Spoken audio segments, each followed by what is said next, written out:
عيشك مزني دردك كرمزني ملف حري إنساني دي مثلا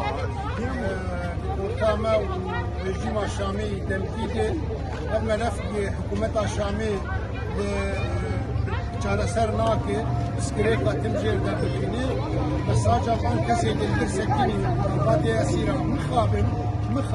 مخابن بتەنێ مالباتێ ئەسیرە برن گەرەک گەلێ قامشلو کوردێ مەگشتێکی قوربانا پشتکردیا بالما باتاگرتمانە بان شەربانێ مەگرتمانە ئەف شەربانێکە هاتێ گرتن ئەساسەن ji ber بۆ پاراستنا vî gelî bû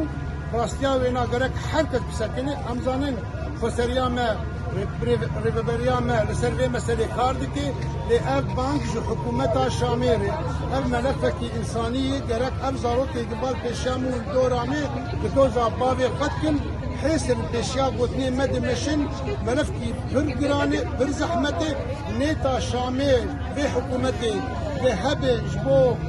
برا چارەسەریەت خوازێ بەری هەر تشتی گەرەک وان هێسیرا بەردێ وان دایکا وان زارۆکە حێسرێ وا بسەکنێ تەبگە ئێش گەلکی مەزنێ لێ ئەو ji حکوومەتا Şamê tê xwestin کە ئەو لەسەر vê meselê bilakê gerek ew hêsîr bên berdan em zanin ki çi zehmetiyê denê hêsîrê nû hene hêsîrê kevin hene ê berî heft sala hene ê dema serê kaniyê û hefrîn hîn bava girtînê em zanin digê saxin لکنه ویدیوها درکتن نماکارن و بشیرن و تنبکن اف ملفایا دوی چاره سر ببی جبر گل لوی دا گفاد خوی گفی واجی به ایش آوایی دبین امی خوبیش و تینینج بو خاطره که ام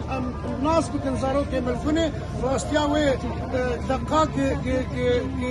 بگی داویا و افگر براستی و بکی دایکن کس جینی کاری پیشیا دایکا بسکنی بی یا بینک جبر کذبا و لسر زارو که وی چوتی اون زارو که خود خوازه ریوبریجی گرک خانه یک جدان استندنا به حکومتا Şamê re mesela hêsîra ji xwe bike armanca sereke ebo biva hêsîra berdê berî her tiştî heta gidikê asta dan ustendinê bêseknandin divê ki mesela hêsîra melefê yekemîn bij bo ki çareser bibin ji ber melefê însanî sereke ew e spas ji bo ragihandinê spas ji bo kesê gilbir